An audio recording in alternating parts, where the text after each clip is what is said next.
Hello, and welcome to the new episode of Dakota Boys Talk Movies. We actually have a new movie, like a new one. It's a new one. It's kind of crazy. We didn't see it in theaters, though. Some people are, but we didn't. Yes, unfortunately, the theater in our local vicinity has been closed, so... For about 2 years now, I believe. Wait, how long has this been going on?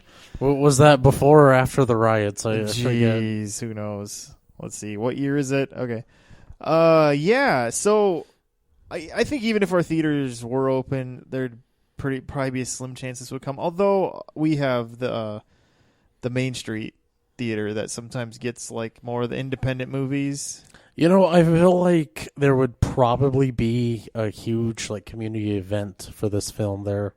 Yeah. If it was open and operating. Yeah, people were touching each other and things like that. Yeah.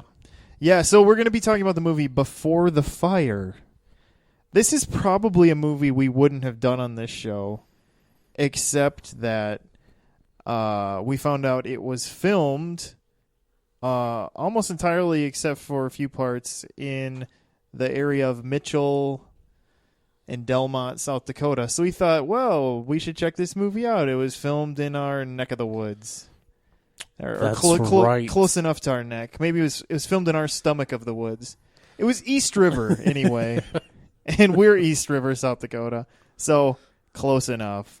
Well, I mean, I live here, but, you know, I'm not, like, repping this side of the state. That's true. I rep this side of the state. I don't, if I go to, like, Wisconsin or New York, I'm not like, yo, I'm from West River. It's like, no, I'm originally from the Rapid City area. Yeah. And then they look at me like, what's the Rapid City area? And then you just go, I'm from Mount Rushmore. You just have to say you're from the monument. Yeah. So So does that mean I have to say I'm from Corn Palace? Right. I'm from Corn Palace. I live up in the fourth year from the right and straight on till morning. Oh man. So yeah, Before the Fire. This movie obviously had to have been filmed before the world hit the fan, right? Oh, I don't know. But much of this movie is very eerily similar to how things are going now. They're taking temperatures before you're getting on planes. There's people setting your groceries outside wearing masks. Yeah, there's The Postal Service was having issues. there's kind of hints and clues that the world is not doing too good. I think at one point, early part in the movie, they suggest people just evacuate L.A. Yeah, it's kind of like, it reminded me, I mean, in just this one capacity, it reminded me of the movie Signs, where it's like this global event, but you're only seeing it from the eyes of like three people, which is kind of how Signs is. It's going on everywhere, but you're not really aware of what, This is the Avengers version of this movie would be what's going on in LA, and we're seeing what's going to be happening in a farm in South Dakota. Yeah, so all we're led to believe is it's some sort of flu. Some sort of flu pandemic is going on that's causing chaos everywhere. People are coughing blood, and everybody's in a panic. And then at a certain point, not too far into the movie, there's martial law happens, but what we're more focused on is our lead actress, who actually also wrote the movie. And she seems to be, I would say, a rising star, I think we're led to believe, in L.A. She has a show on TV. Where she's apparently a werewolf? Yeah, the show's called She-Wolf, and they just show her dancing and wearing fake hair, but you're never really... you don't see her turn into a werewolf, but apparently... it looked like it was some network show where she's a werewolf. So, I could see a show like that happening probably on the CW. Or Sci-Fi. The popular shows on the CW just boggle my mind as to how they're popular. Like I watched Riverdale and I'm like, so this is kind of a pop culture event, huh? I guess so. It's kind of weird because probably as often as I'm reminded, just as quickly I forget that Riverdale exists. And then a movie comes out where that guy who plays Archie, AJ Capshaw. I don't know, whatever his name is. He has some weird name. They're like, oh, he's from Riverdale fame. And I'm like, oh, yeah, that's a thing. Forget that's a thing. And then that one of those twins from Sweet Life of Zack and Cody is like Jughead or something. But anyway, this movie, we follow her back to her roots. She gets thrown onto a plane by her boyfriend. She thinks he's coming with her. He says, you need to be safe. I have to go to Atlanta to the CDC headquarters. We don't really know what he is, do we? It seems like he just takes pictures. So he must be like, I need to document this for posterity, is what I was getting. Maybe he's just a photographer for like something. I'm a assuming. Science journal, maybe? I don't know, because he seemed like he was somehow connected to some of that stuff. Well, anyway, she ends up back in the Delmont, South Dakota area, and you see the National Guards kind of lingering there, watching over things. And you're realizing that she's staying with her boyfriend's family, but then her family is from there. Also, you come to realize, but she doesn't want to see her family. There seems to be some sort of tension that she has between her and her parents where she actively wants to avoid seeing them. And, yeah, this movie was very slow. It really took a while. We've used the term like slow burn. They're slow burn movies. And I guess that's kind of what they're going for here. But I feel like there is a fundamental difference between slow burn and just slow. I think maybe what they were going for is, just letting us appreciate the kind of mundane world that these guys were in. Yeah, and maybe that's kind of what it was it was just like, well, yeah, things were just, she was just hanging out on a farm, fencing. And milking cows and, butchering a cow and, all that good stuff us South Dakotans get up to on the weekend. Yeah, heck, that's what I do every weekend. But eventually, of course, and this is what worries me, is this a weird kind of like futuristic view of what we have looking forward to? All I gotta say is it was hard it made the movie hard to almost, I know when you make an independent movie, you don't want to sit on it too long because then there's the danger that you'll never get it released. But I almost wonder, like, is it good this movie got released now? Because it was almost hard to watch with how it was like, it felt too like, oh, this almost feels like how things could go in like a dark timeline. Yeah, it's there's kind of an underlayer of something going on. You find out some of the guys in this town want to form. I almost said the word posse. They want to form a militia. Well, usually when guys are coming up with their militia idea in like the bar and they just look like a bunch of good old boys, posse works. but yes, a militia. But yeah, then there's kind of a very, I don't know, it was a nothing scene where like the power goes out in the farmhouse. And because they have solar panels apparently somewhere on this property, they're able to maintain power. Yeah, her boyfriend's brother, who is still working on the farm, he's kind of he had.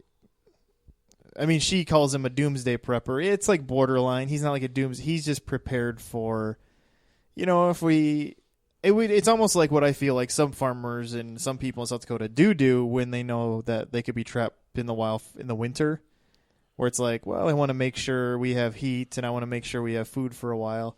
It's not even doomsday around here. It's just like, what if we are trapped for 2 weeks from a blizzard? Yeah. And so, yeah, they kind of had that stuff kind of going on.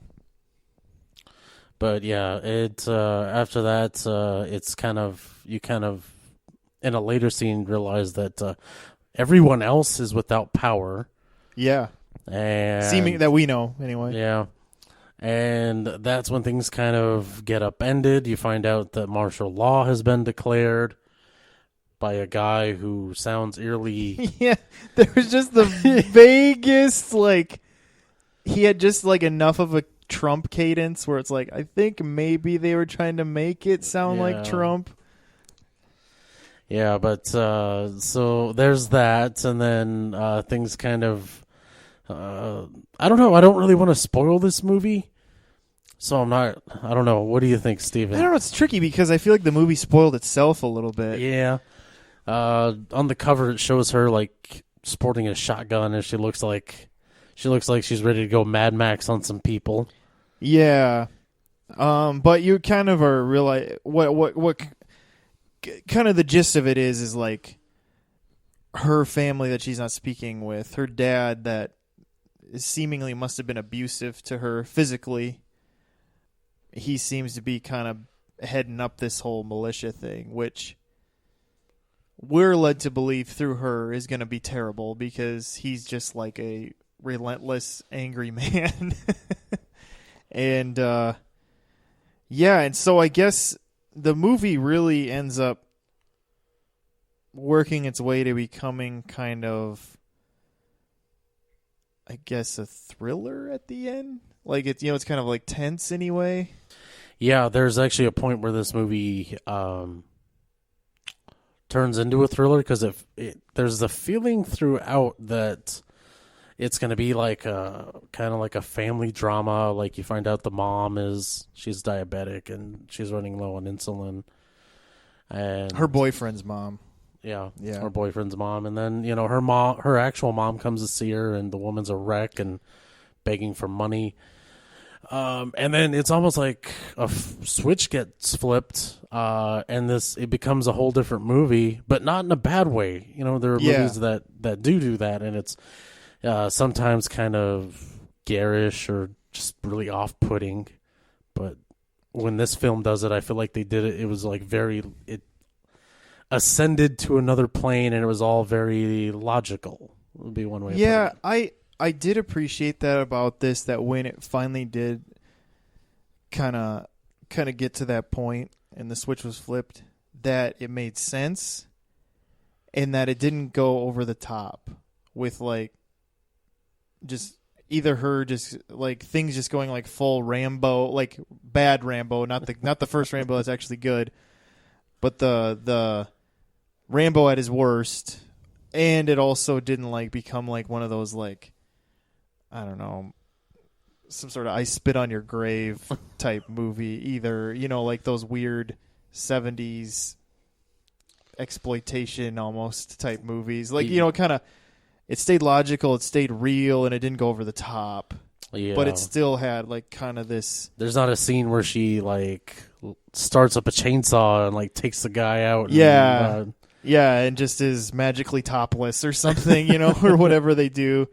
And so I did appreciate that they kind of held to, and I think that's kind of what the movie was trying to be real and grounded, but I also think that's what made it really bleak, considering we're not there yet in reality, but there is, like I said, if you watch Community, every time somebody's going to make like a big choice in Community, Abed's always like, well, now you've created multiple timelines and there's going to be a dark timeline. I feel like this movie is what our dark timeline is our dark timeline. And I think what made it even weirder was that this movie is taking place in South Dakota. I would be curious, in Dakota, you were saying you felt a lot of, there was a couple different video games you felt like this movie almost felt like. Do you think that was unintentional? I wonder. Because girls play video games, obviously, and this was written by the actress who starred in it. I almost want to say it was, from one I brought up was Fallout. Where Fallout you have the Raiders, and in that game you also, a lot of people just tend to pick up like these weapons you don't need. Like every sawed-off shotgun you come across, you're like, oh, gotta add it to the inventory. Yeah, it's hilarious. There's a scene in this movie where I told Dakota, I'm like, this is why video games have to be first person. Because when you see how much she's having to carry in backpacks and stuff, it's like, just think how ridiculous you would look in third person on a video game because of when you go through your inventory. Sometimes you are like, how am I carrying all this stuff? Well, you'd look like how she looked in the one scene of this movie. Yeah. Another kind of game I felt was an inspiration was The Last of Us 2. And in Last of Us 2, you have these monsters that are running around. But it's really not the monsters you're afraid of. It's other people. And I guess you brought up that The Walking Dead also does that. The zombies are almost, at this point, just an afterthought.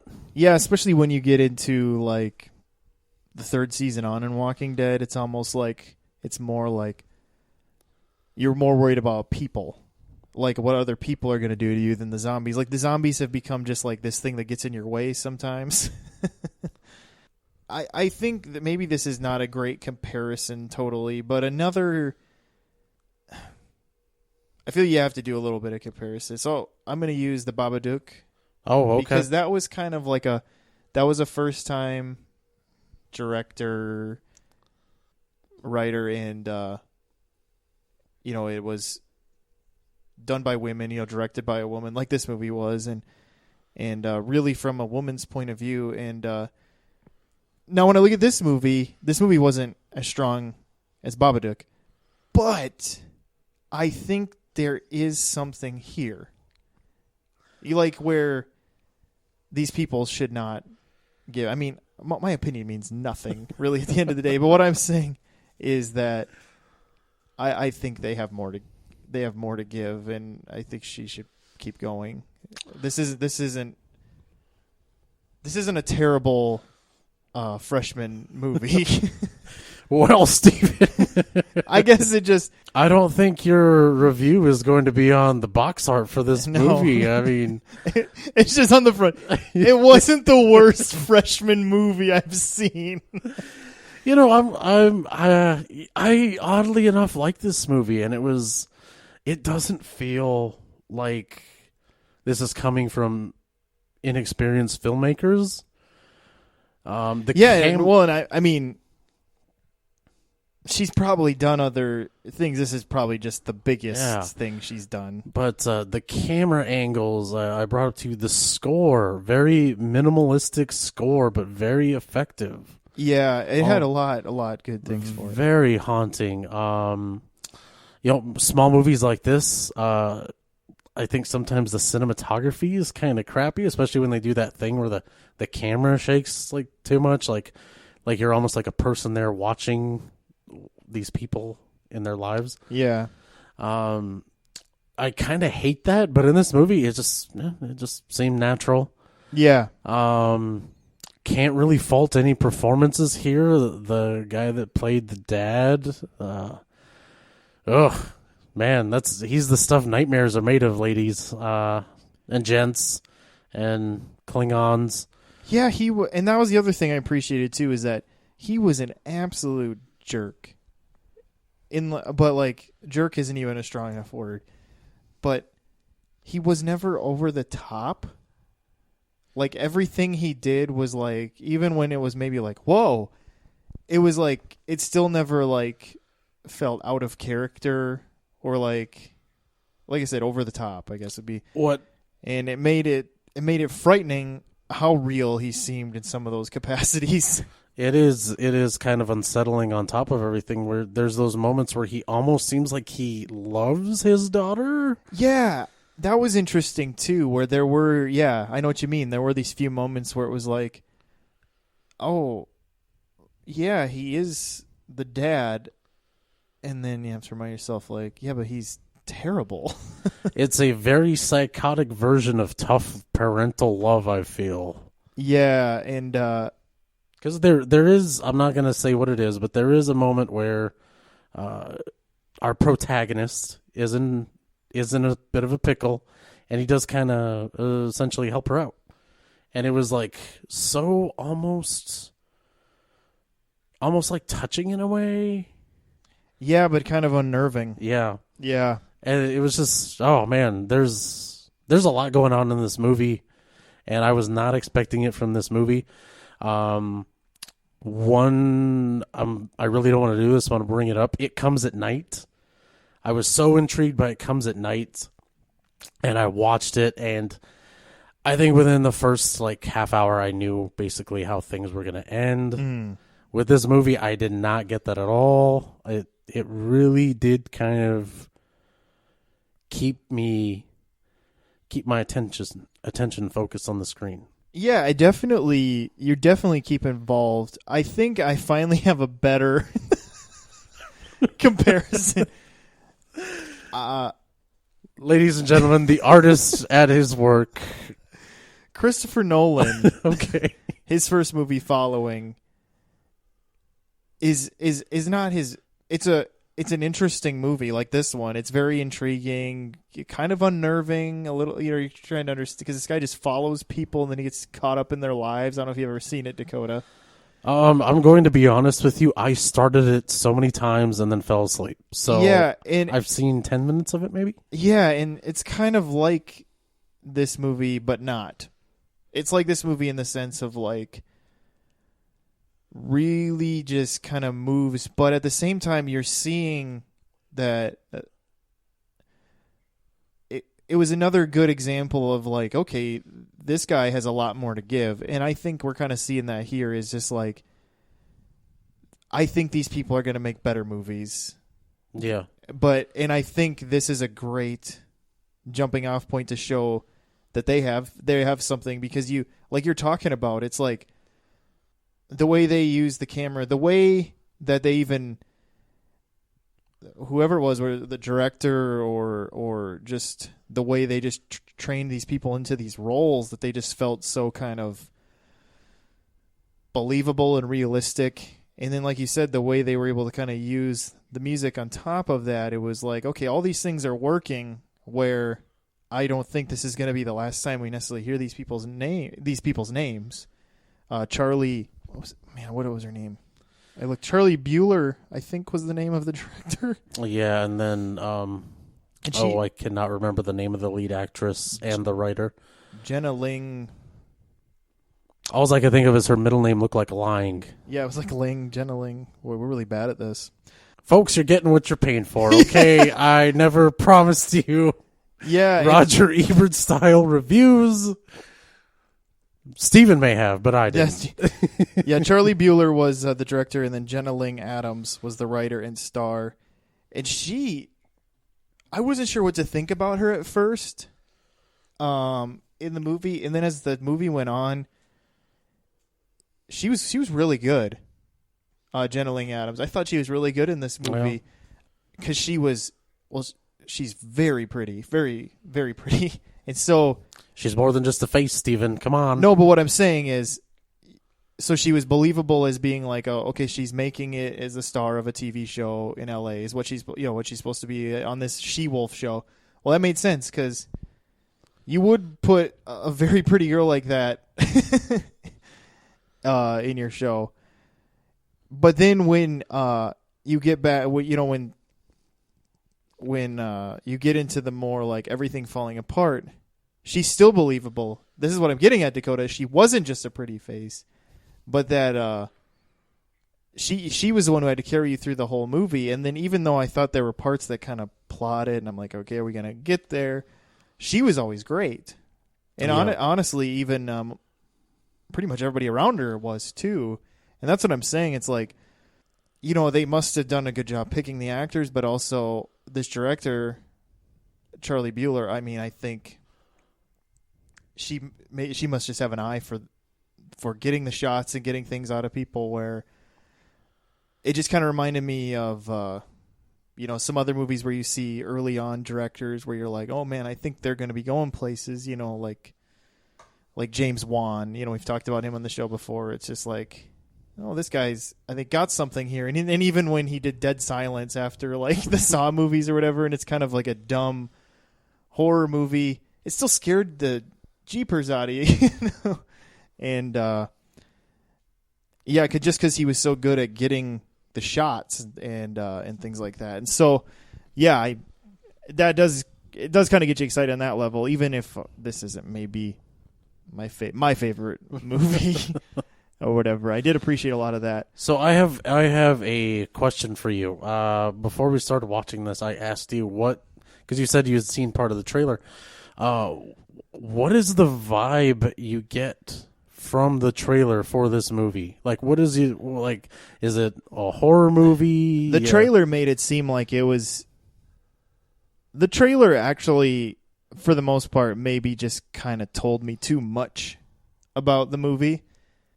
You know, I think it just kind of gave away too many of the plot points. The trailer just kind of told me maybe a little too much, but it's hard because you got to sell your movie. Yeah.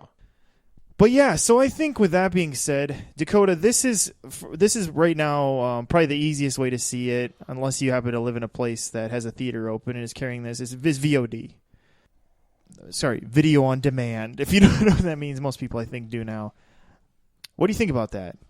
What's your recommendation? Do you think people should check this out? I think they should. It's not.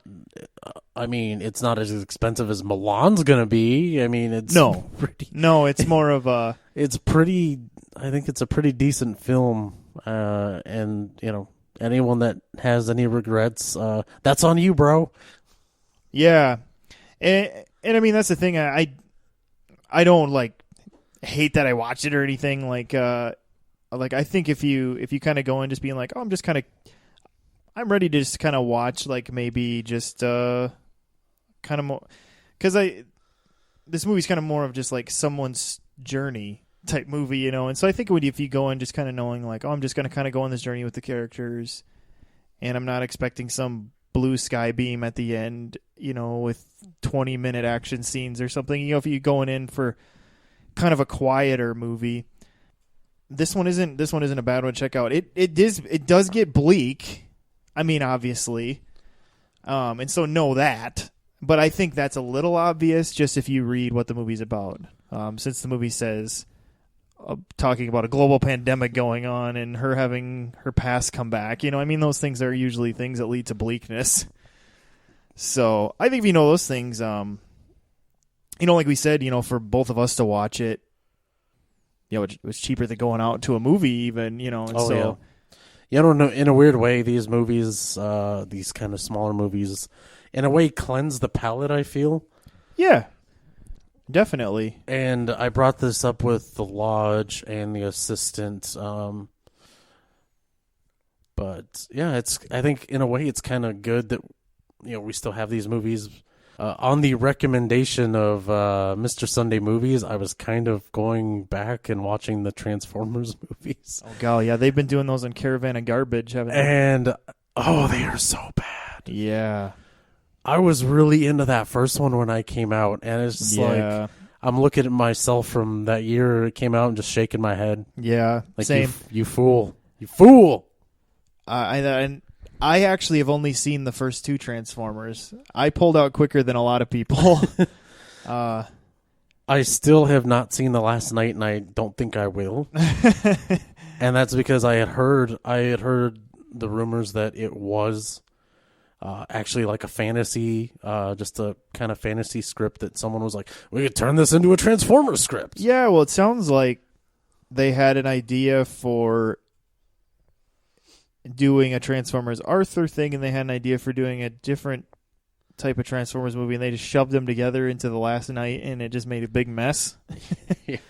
But yeah, I think you're right in a lot of ways, is that when you find a good kind of quieter movie like this, where it's just like I hate to say simple, but like more of just kind of a quieter story, I guess, that is kind of a nice change of pace from just the relentless flashes of some movies. Yeah, I know one guy who right now is going through phase 1 of the Marvel movies, and it's like, oh man, if I did that, I definitely need a palate cleanser too at the end of it.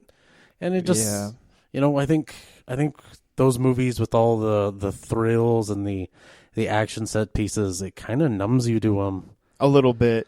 Yeah, it was. I mean, and even with, you know, and it isn't even just Marvel, you know, it's Star Wars and DC and, you know, all these things. And then whatever the other studios come up with to try to keep up with the Joneses on the Star Wars and Marvels and DCs.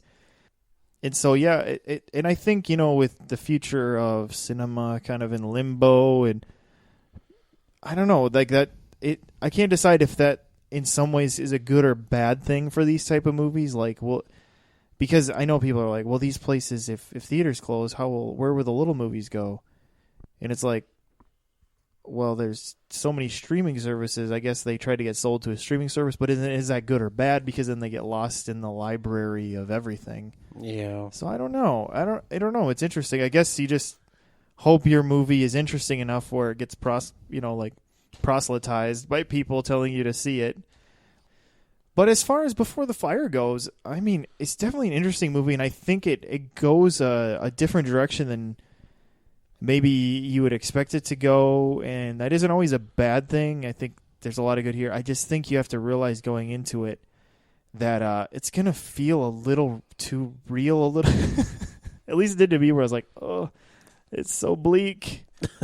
And you just keep thinking about the reality around you getting like that. But hopefully this movie isn't totally there's more people that attempt to help than hinder. So I don't know. So although in this movie, who knows, maybe just everybody was just coughing and dying from the flu or something. I don't know. So I guess there's always that option too. So sounds like fun, huh? But yeah, so so we're both giving, especially if you know what you're getting into, check it out to this movie. I think it's on most kind of rental services. We watched it through Vudu, but you could I'm sure it's on like Prime and places like that to rent. Or maybe, like I said, maybe it's if your local theater's open. So I think with that, we'll close out this review. We thank you for listening to our review of Before the Fire, and we hope you go like us on Facebook or subscribe to us in all those places, YouTube, iTunes, all that. And make sure you do that before everything falls apart in the world, because we need your likes before everything falls apart. I was kidding. But we would like you to do that, because then it helps you keep up with us. And if you like us on Facebook, we're always putting dumb stuff on there. Probably too much dumb stuff, but what do you do? We want to feel accomplished before the world goes down the toilet, okay? Before the world falls apart, I want to be like, yes, I made something of myself on the internet. No, we just do this for fun. And so hopefully you're having fun too. And that's why we tell you to go like us on Facebook, because we try to just put fun stuff there. And then obviously this subscriptions just help us look cool by having people subscribe to us. But then also it allows you to keep up with us. So thanks for listening to this review. We'll catch you next time. This is Steven. This is Dakota. See you later.